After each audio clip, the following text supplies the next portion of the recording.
We are all living in a fast-paced world that is overflowing with information, yet also a lot of opportunities. And the ability to receive is an essential skill that often goes overlooked. Now, whether it's receiving support, feedback, or simply being open to new experiences, the capacity to receive significantly impacts our personal and professional lives. However, various internal and external factors can create barriers that hinder us from being able to receive fully. Today, we're going to explore these obstacles to receiving and offer insights on how to overcome them so that we can embrace the transformative power of receptivity.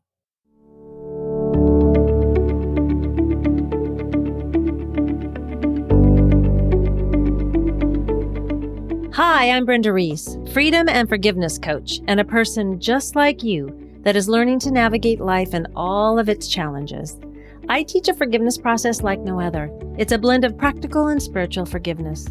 This process guides you into knowing how unforgiveness can be keeping you stuck in your relationships, both personally and professionally, and how it prevents you from releasing resentment and finding joy. Each week, I share practical and some not so practical tips, tools, and advice from myself and other people that are on this journey just like us. This is for you if you are ready to turn your pain into peace. Welcome to the Forgive Yourself podcast.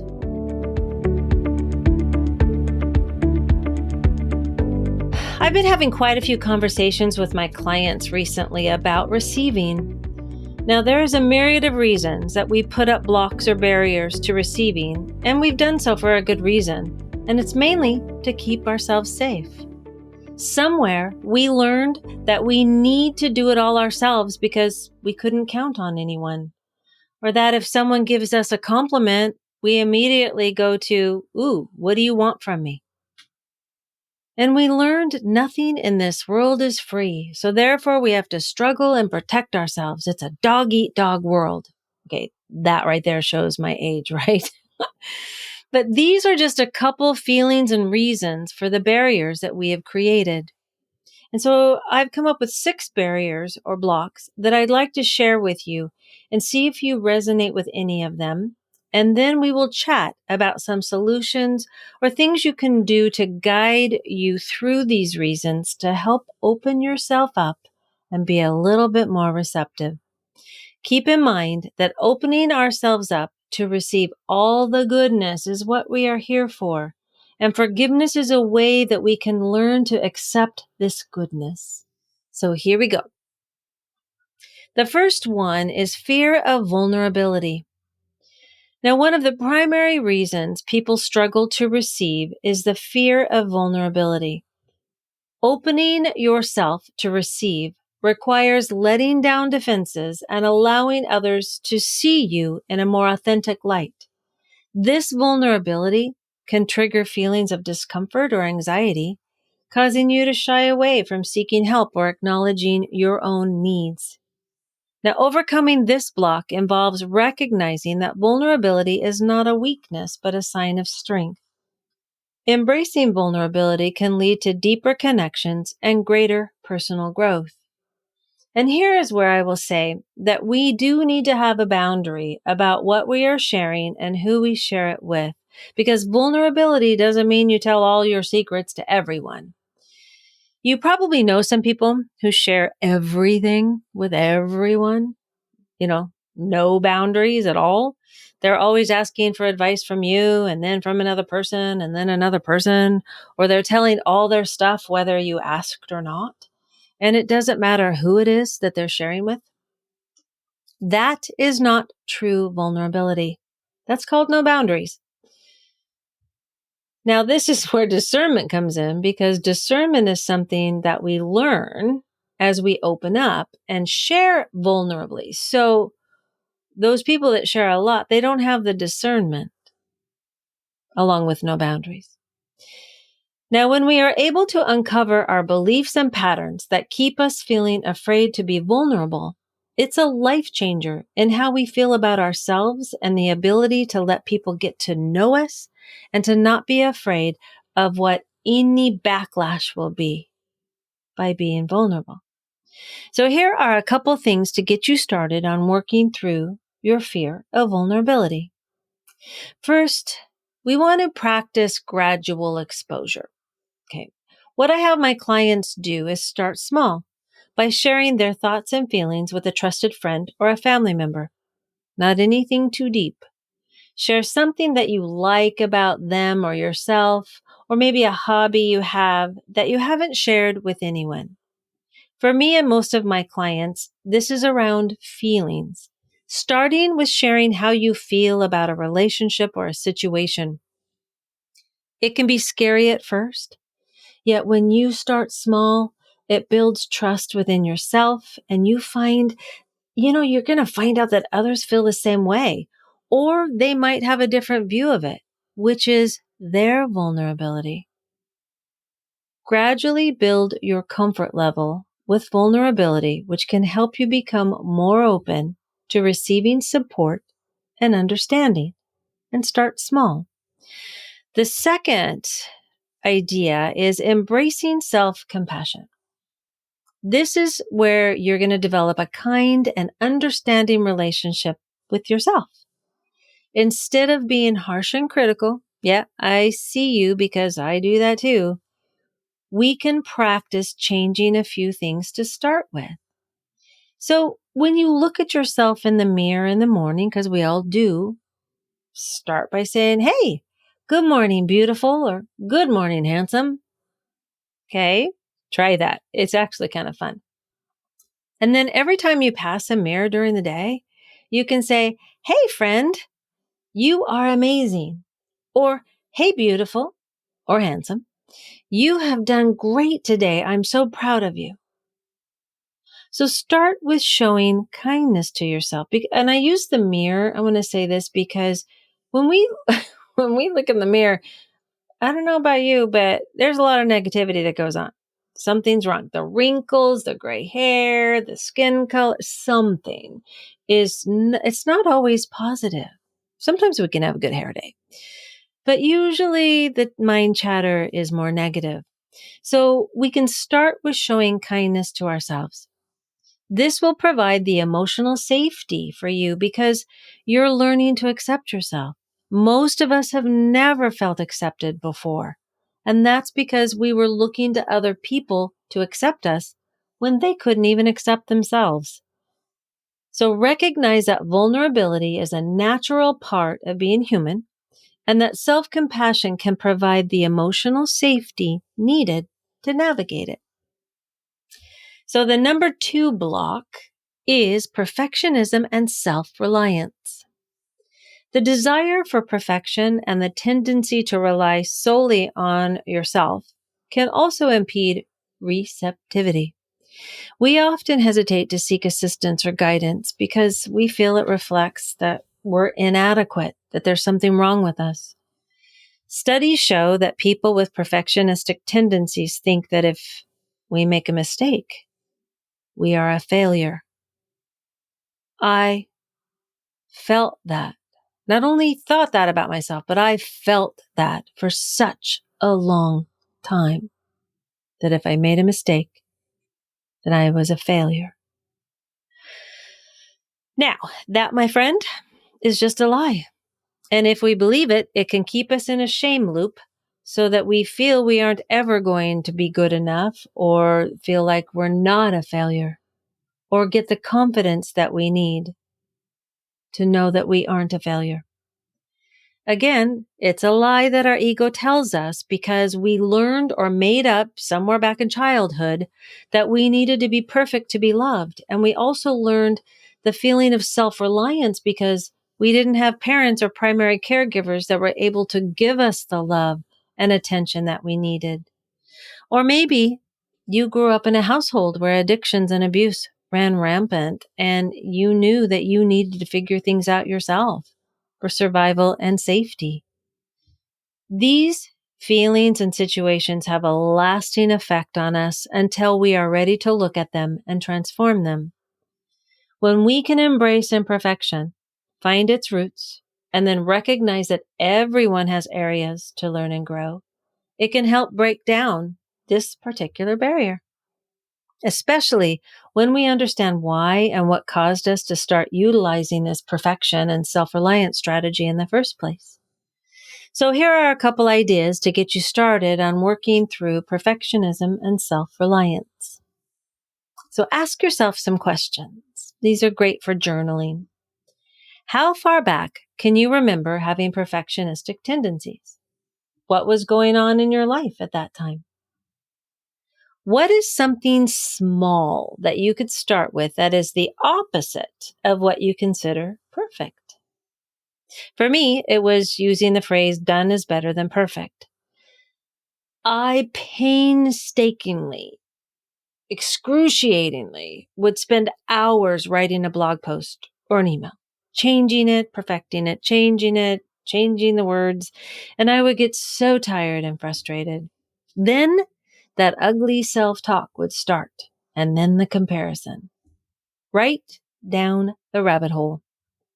Having someone to help you read the blog or email after your shitty first draft can help to build your confidence and learn to let that frustration go. Because some of us with these perfectionistic tendencies have such high standards that our C work is a lot of people's A work.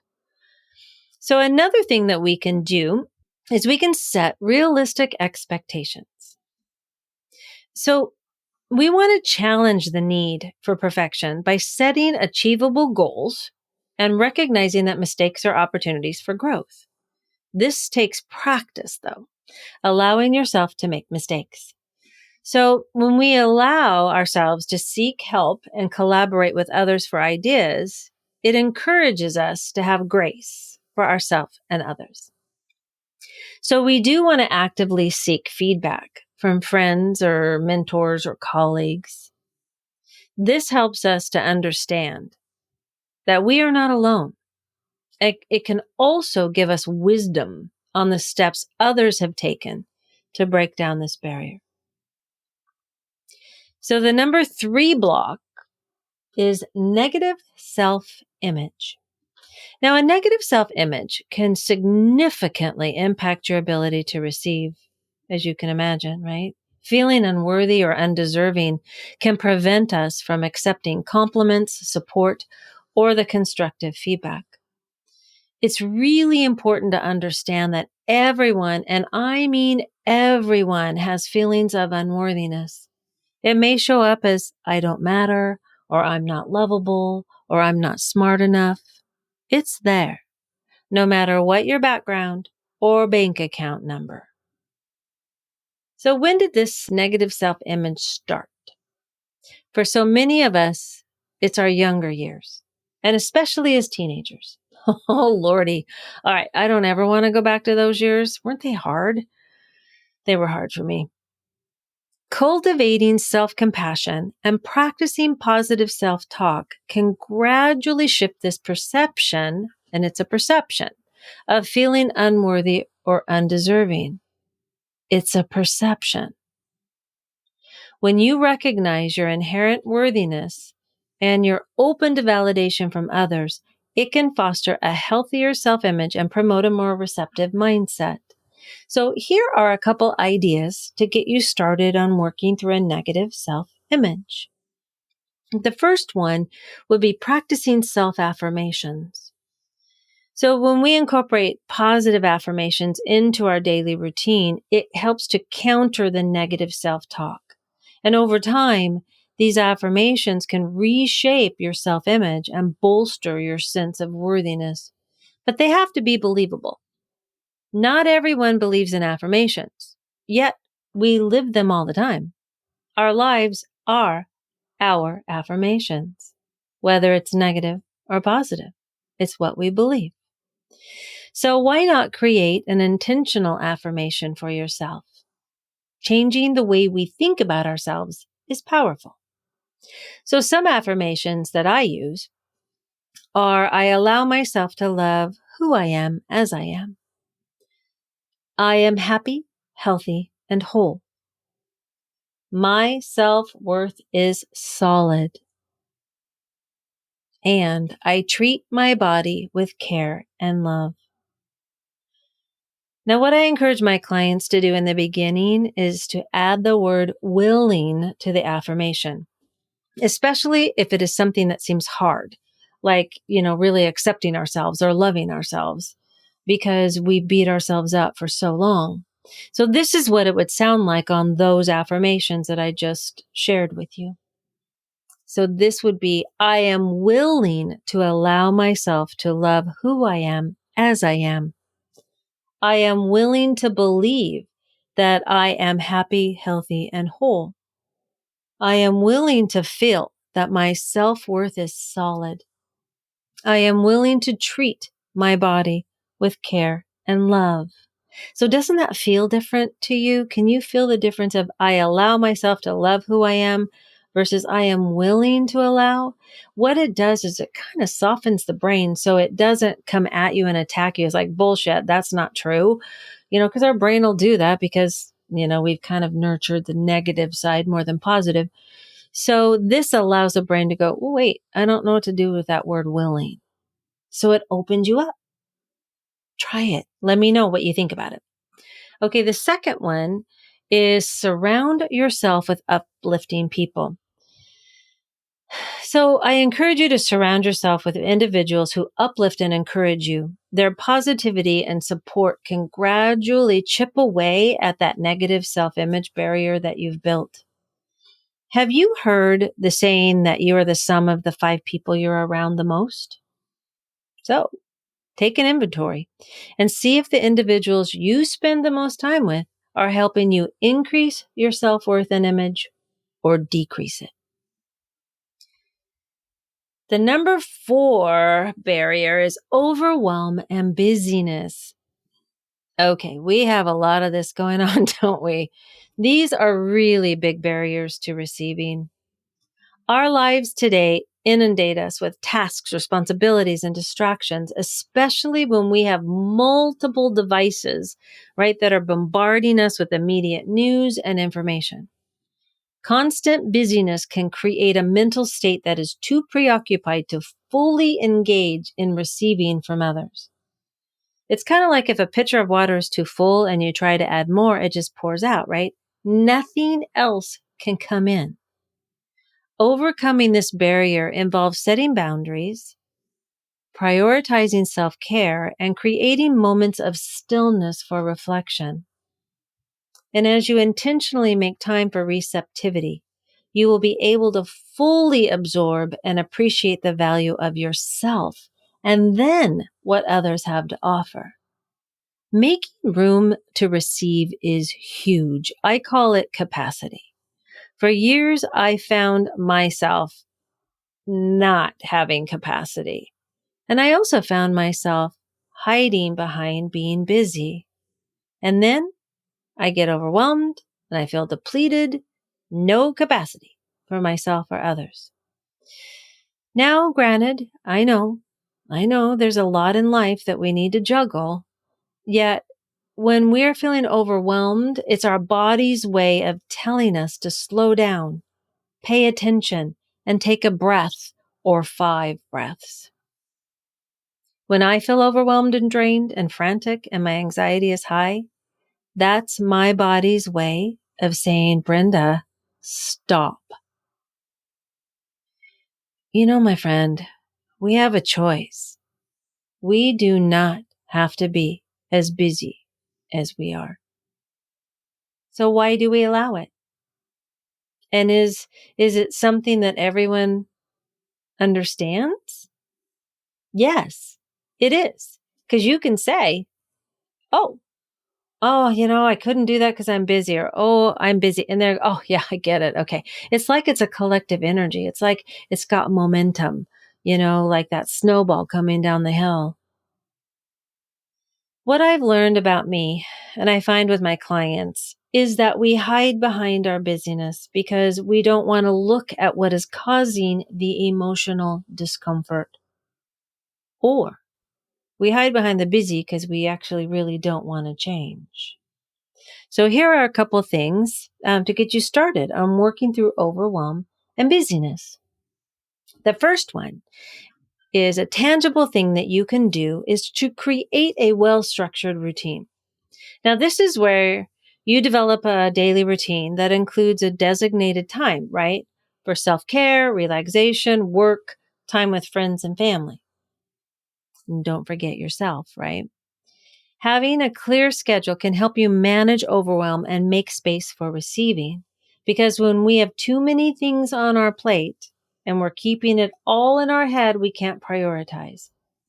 Or if we're doing so much for other people, like driving the kids to all the sports and the dance, or we're busy at work covering for people, or we're running our own business, it's imperative that we clear our schedule or make time in our schedule to receive, meaning to just empty out, even if it's for 5 minutes. So another idea would be to do a brain dump, as a lot of you have heard. Brain dump all your responsibilities and to-dos. We need to see it. We need to write it all out on a list or sticky notes, which I use. And then you can see what is important and what's not important and what can be delegated or just really released, right? And then let's practice some mindfulness. We all need this right now. We really do. Mindfulness, it's not only is proven to help our brains, but it is key to longevity. So find some mindfulness techniques like meditation and deep breathing and add them to your routine. Now, listen, we can breathe anywhere. Now, I forget. I'm with you. I forget to breathe. I'll take it in and I forget to exhale. So we can breathe anywhere. We can actually meditate anywhere, even for a minute. Right? It can be 10 minutes, 5 minutes, 1 minute while you're going to the bathroom. Okay? We can just take some breaths. I mean, that counts as meditation. Just counting our breath. It gives our whole nervous system a break. And, there's so many apps out there. They even help you breathe. So let's not make any excuses. And let's do this together. Because these practices can help us stay present, manage stress, and create moments of receptivity, even amidst the busy. Block number 5 is stubbornness and closed-mindedness. Being stubborn or closed-minded can prevent us from receiving new ideas or listening to alternative viewpoints. A rigid or inflexible mindset can lead to missed opportunities for growth and innovation. Stubbornness can be a sign of insecurity. They doubt whether, let me repeat this. Stubbornness can be a sign of insecurity. When people are stubborn, they doubt whether they can give good feedback or are smart enough. It can be because they fear being like everyone else, and it can be from a big fear of change. It can also be a trauma response because when our brain is flooded with emotions and information, we can go into survival, depending upon our background. And that fight, flight, freeze strategy then closes us off to any innovation, creativity, or open-mindedness because it is then about safety and protection. This is happening more and more for people. If it isn't about being triggered or activated into a survival mindset, it can also be from a learned point of view growing up. Sometimes parents or primary caregivers have taught their children that they are always right and there's no room for other people's opinions or thoughts. So here are a couple ideas to get you started on working through stubbornness and closed-mindedness. First, take a look at where you feel stubborn or closed-minded. Where did you learn that? How does it affect you in your relationships today?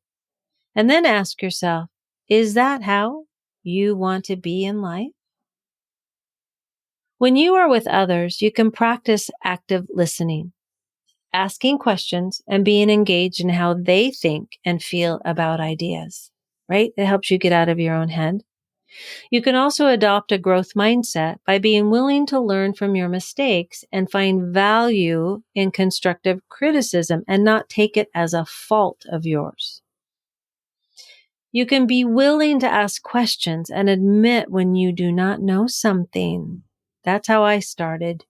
I was stubborn for a while, and it was because of my feeling totally inadequate, feeling not good enough, so much shame.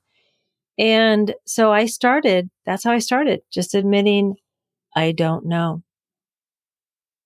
So another couple of things would be to seek diverse perspectives. So you can do this by actively engaging with people who hold differing viewpoints or backgrounds. Because when we expose ourselves to diverse perspectives, it can help broaden our thinking and we become more receptive to new ideas. And then lastly, we can challenge our assumptions. Regularly question our assumptions and beliefs.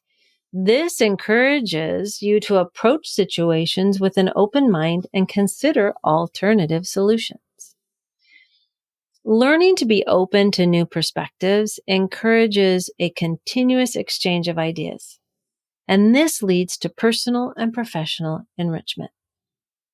And this brings us to our number 6 block, which is past trauma and trust issues.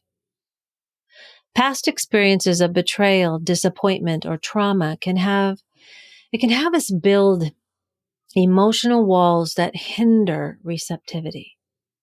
These barriers can be really challenging to overcome, but acknowledging and seeking professional support to heal from these wounds is crucial. It's about building trust gradually, both in yourself and in others, which can pave the way for more open and fulfilling relationships. Trust starts with ourselves, really. Being willing to admit that we would like help is key. Then being rigorously honest with ourselves, and then a trusted friend or professional. It also takes being willing to be vulnerable, yet only as you feel safe to do so. Just taking small steps. Building trust takes time and effort. It takes consistency, empathy, asking for clarity, not making assumptions, being willing to listen, and then working on our own childhood wounds and taking responsibility for our actions. So, when you are dealing with past trauma and trust issues, it's really good to seek professional support.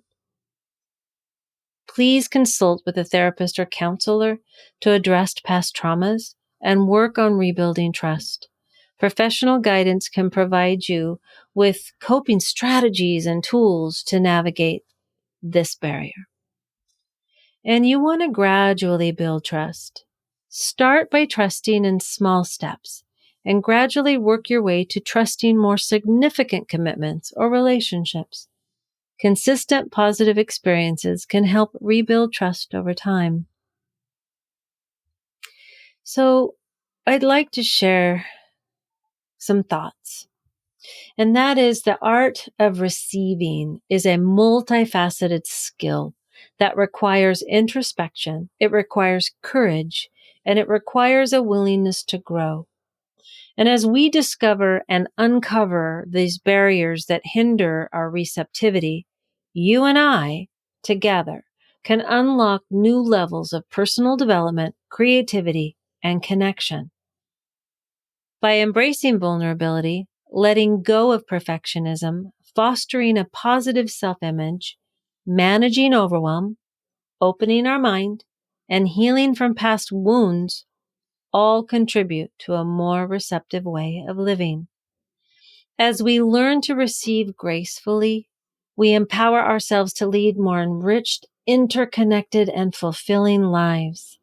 And remember that addressing these obstacles that we just talked about and implementing these solutions takes time and effort. The journey toward becoming more receptive requires patience and self-compassion, which is being kind to you. As you work on breaking down these barriers, you'll find yourself more open to receiving the positive influences and opportunities that come your way. Thanks for being with me today.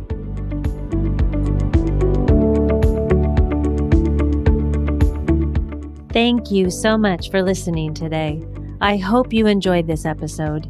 If you did enjoy it, would you do me a favor and share this episode and then follow us on your favorite podcast app so you don't miss one episode of the Forgive Yourself podcast, where every Friday you will get tips, tools, and stories so that you can turn your pain into peace. Take care.